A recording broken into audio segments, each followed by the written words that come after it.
Laporan investigasi di balik KUHP baru, benarkah negara memberi taring baru pada aparat? Oleh tim investigasi nasionalismenews.com. Pada tengah malam yang lengang di Senayan, Palu Sidang mengetuk, menandai disahkannya Kitab Undang-Undang Hukum, acara pidana KUHP yang baru. Di luar gudang, publik masih sibuk membahas potongan pasal yang beredar di media sosial. Polisi bisa menangkap tanpa izin, penggeledahan bisa dilakukan semaunya, dan penyadapan jadi liar. Benarkah demikian? Tim investigasi kami menelusuri draft final, meminta keterangan ahli, hingga memeriksa pernyataan resmi DPR. Hasilnya, di balik pasal-pasal baru itu, terdapat celah yang membuat para pengawas HAM mengangkat alis. Bab 1. Penangkapan. Izin diperketat, tapi celah tetap ada.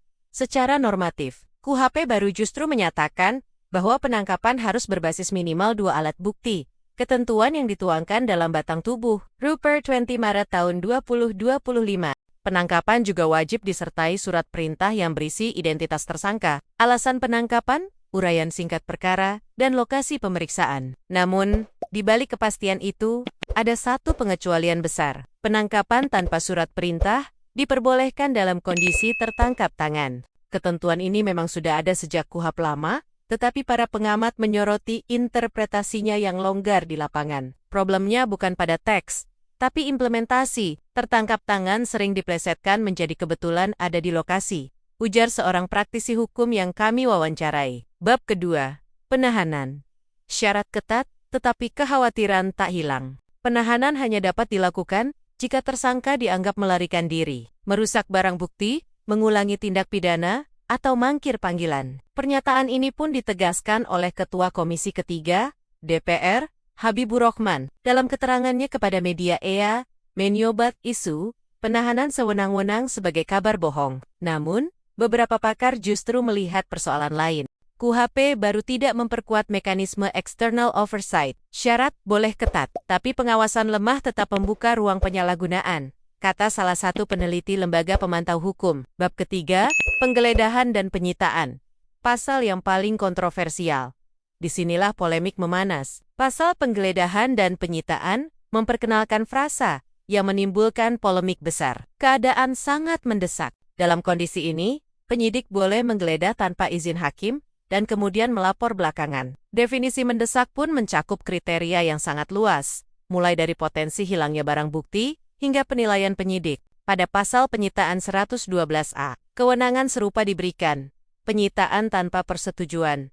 Hakim diperbolehkan dengan alasan mendesak. Para praktisi hukum menyebut ini sebagai kembali ke era General Search Warrant. Amnesty International bahkan menyatakan pasal-pasal ini membuka ruang besar penyalahgunaan aparat. Bab keempat, penyadapan. DPR menyangkal, publik tetap was-was. Isu penyadapan tanpa izin hakim menyebar luas setelah beberapa potongan pasal beredar di media sosial. Namun Ketua Komisi Ketiga, DPR membantah keras hal itu. Ia menyebut isu penyadapan bebas adalah hoaks, karena KUHP baru justru memasukkan ketentuan bahwa penyadapan diatur dalam undang-undang tersendiri, bukan langsung di KUHP.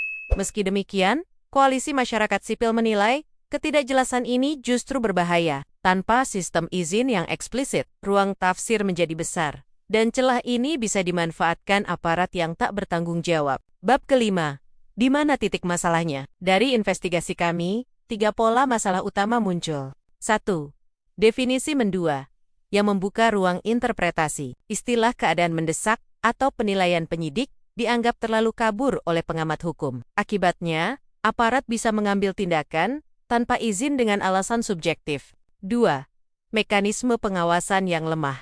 Meski KUHP baru mengatur pelaporan pasca tindakan, pengawasan yudisial setelahnya seringkali terlambat. Lemahnya sanksi administratif memperparah situasi. 3. Transparansi proses yang minim. Penggeledahan dan penyitaan yang dilakukan dulu dan disahkan, kemudian rawan manipulasi. Bukti dapat hilang, ditambah, atau berubah narasi sebelum hakim memeriksa. Di persimpangan antara efisiensi dan kebebasan sipil, KUHP baru disusun dengan ambisi mempermodernisasi hukum acara. DPR membantah berbagai tuduhan pelanggaran dan menyebut pasal-pasal kontroversial sebagai miskomunikasi. Namun, para pengawas HAM menilai sebaliknya, bahwa KUHP baru menguatkan kekuasaan aparat tanpa menjamin pengawasan independen yang memadai. Pada ujungnya, Yang dipertaruhkan bukan sekadar pasal dan prosedur. Yang dipertaruhkan adalah keseimbangan antara efektivitas penegakan hukum dan perlindungan kebebasan warga negara.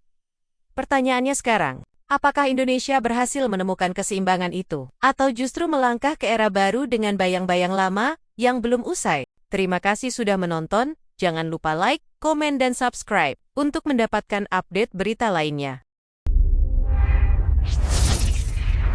Nasionalisme News, untuk keutuhan bangsa dan negara.